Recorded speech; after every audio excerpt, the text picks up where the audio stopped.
जब आप किसी चीज़ को बार बार देखते हैं तो वो चीज़ आपके सबकॉन्शियस माइंड में गहराई से बैठ जाती हैं। ये एक जानी मानी तकनीक है अपने सपनों को हासिल करने के लिए। लेकिन कई बार ऐसा होता है कि आप अपनी पूरी काबिलियत नहीं दिखा पाते। ऐसा इसलिए नहीं कि आप काबिल नहीं हैं या उतने स्मार्ट नहीं हैं, बल्कि इसलिए क्योंकि आपने अपनी आंखों के सामने गलत चीज़ रखी है। बचपन की किताबों में अक्सर 3 बंदरों को दिखाया जाता है जो एक साथ बैठे होते हैं। एक बंदर अपनी हाथ को आंखों पर रखता है और दूसरा वाला कानों पर और तीसरा वाला बंदर अपनी हाथों को मुंह पर रखता है, जो यह बताता है बुरा मत देखो, बुरा मत और बुरा मत बोलो। कुछ ऐसा अपनी ज़िंदगी में चुनिए जो आपके सपने से मेल खाता हो। उदाहरण के लिए, अगर आप एक बिजनेसमैन हैं तो अपनी मेज़ पर जैसा बनना चाहते हैं उसका फ़ोटो या स्टैचू रखिए। अगर आप एक मेडिकल स्टूडेंट हैं तो अपनी मेज़ पर स्केलेटन स्टैचू रखें, और जब भी आप अपनी मेज़ पर बैठेंगे तो आपके सामने वो स्टैचू होंगी जो आपको आपके लक्ष्य की याद दिलाती रहेंगी, और आपको ये याद रहेगा कि आपको ज़िंदगी में क्या हासिल करना है। इसका आपके काम पर, आपकी पढ़ाई पर एक सकारात्मक असर पड़ेगा, क्योंकि ये आपको हमेशा आगे बढ़ने के लिए प्रेरित करती रहेगी। अगर आप अपने लक्ष्य को अपने सामने नहीं रखेंगे और पूरी शिद्दत से उसका यकीन नहीं करेंगे तो आप कभी भी उसे हासिल नहीं कर सकते। 4 जुलाई 1952 को फ्लोरेंस चैडविक कैटलीना चैनल को तैरकर पार करने वाली पहली महिला बनने वाली थीं।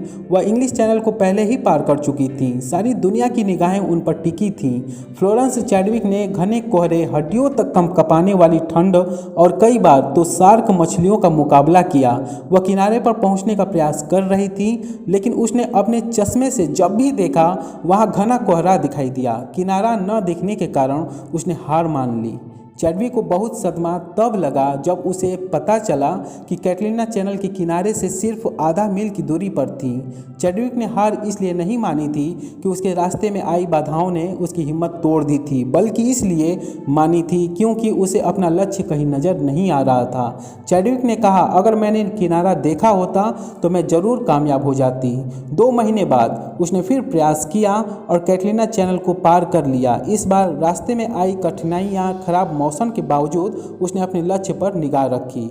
जब आप अपने लिए बेहतर चीज़ों की आशा करते हैं तो वो बेहतर चीज़ें खुद ब खुद आपको मिलती हैं। लेकिन जब आप बार बार निराशाजनक बातें सोचेंगे तो क्या होगा? जाहिर है कि वही निराशा आपके जीवन में आएंगे, क्योंकि आप जो सोचते हैं वही आपके जीवन में घटित होती है। बहुत से स्टडीज से ये सामने आई है कि आशावादी और निराशावादी विचार, यानी कि पॉजिटिव एंड नेगेटिव थिंकिंग, दो हमारे दिमाग के 2 अलग अलग हिस्सों की देन है। पॉजिटिव थिंकिंग की तुलना में नेगेटिव थिंकिंग को प्रोसेस होने में ज़्यादा वक्त लगता है, और शायद यही कारण है कि नेगेटिव थिंकिंग हमारे दिमाग में लंबे समय तक बना रहता है। फॉर एग्जाम्पल, आप इस बात को कभी नहीं भूल पाएंगे कि आप परीक्षा में फेल हुए थे, बजाय इसके कि कभी आप पास भी हुए होंगे।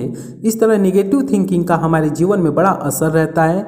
जब आपके दिमाग में अचानक पॉजिटिव विचार आते हैं तो आप दुगने जोश से भरकर अपने काम में जुट जाते हैं, क्योंकि आपका मूड अच्छा हो गया है। इसलिए पॉजिटिव विचार आपको और भी बेहतर करने के लिए प्रेरित करते हैं। तो गाइस, वीडियो में बताई गई जानकारी कैसा लगा? लाइक, शेयर और कमेंट करके जरूर बताएं।